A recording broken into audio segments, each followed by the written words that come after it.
Le conseil du conseil. Bon, on va parler rapidement.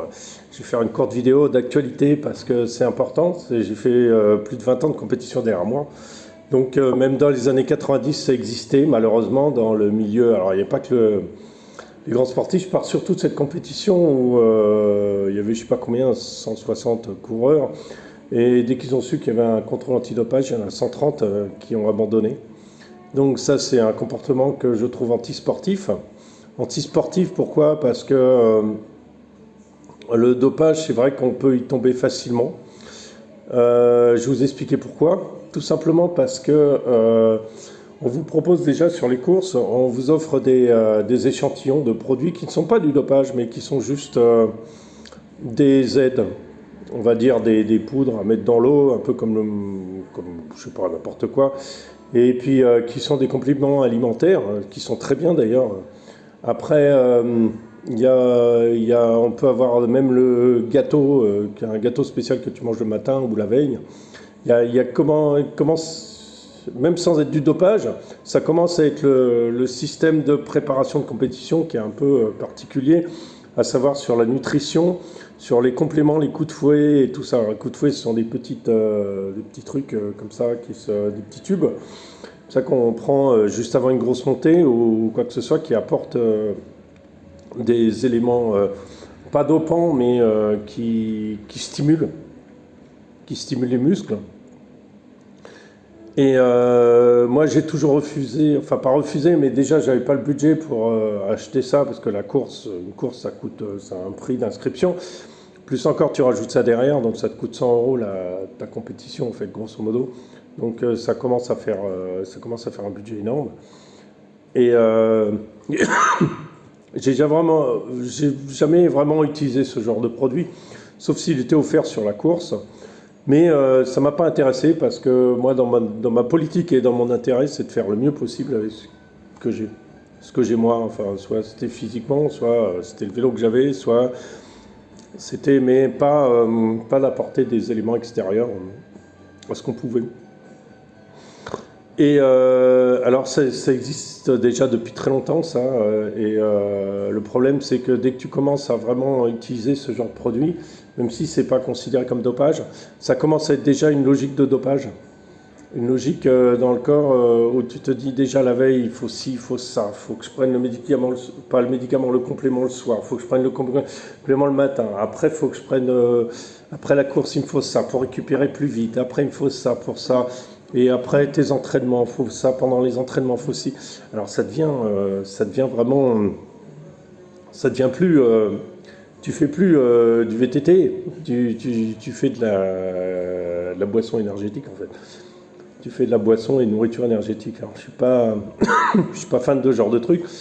Bon après sur une compétition qu'on se retrouve 130 qui annule, c'est quand même assez exceptionnel je trouve. Parce qu'il y a un contrôle antidopage, mais ça reflète bien un monde actuel où tout le monde va avoir accès aux meilleures places, aux meilleurs achats, et dans le sport, tu triches pas.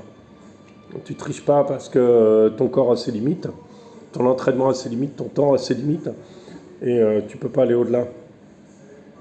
Et tu vas essayer de forcer comme tu peux pour y arriver, mais du coup, sans ces compléments, à mon avis, t'arrives pas assez haut pour pouvoir après mettre en jeu une carrière ou ce genre de choses. À moins que tu aies des facilités, mais facilités, on en est plus au dopage maintenant, on en est à la génétique pour faire des futurs champions, surtout dans le vélo. Enfin, il n'y a pas que le vélo, hein, il y a beaucoup de ça. Alors, je veux dire que même à l'époque où je roulais énormément, dans les années 90, 2000 jusqu'à 2010, j'étais à Paris et les gens faisaient le tour de Longchamp. Alors c'est une grande classique à Paris, ça se fait en piste, hein, un vélo de route, et déjà une grande classique et les gens se dopaient. Les meilleurs se dopaient déjà pour arriver, mais se dopaient sèchement, enfin le PO carrément.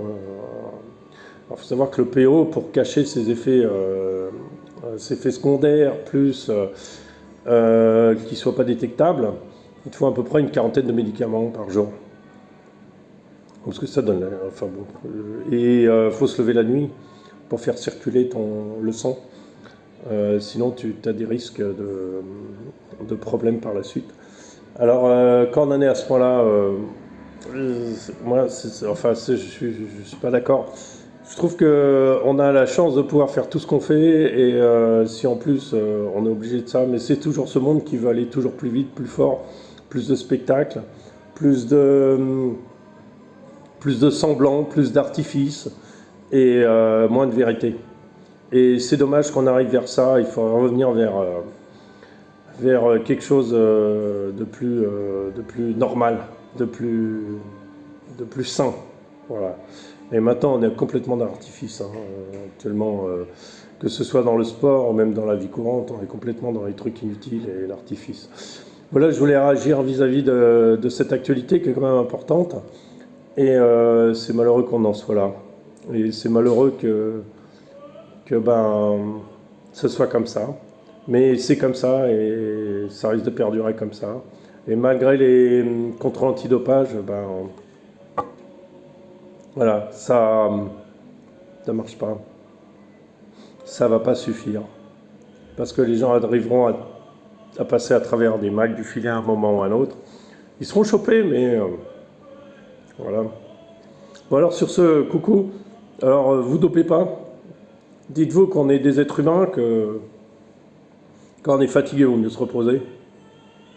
Et que pour être champion du monde, il faut déjà que tu aies commencé à 8 ans. Voilà.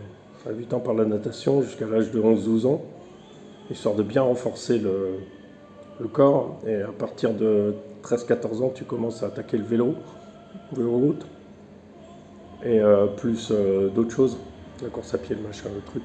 Enfin, c'est pas à 20 ans même, c'est trop tard. Tu seras plus champion du monde. Voilà. Salut à tous.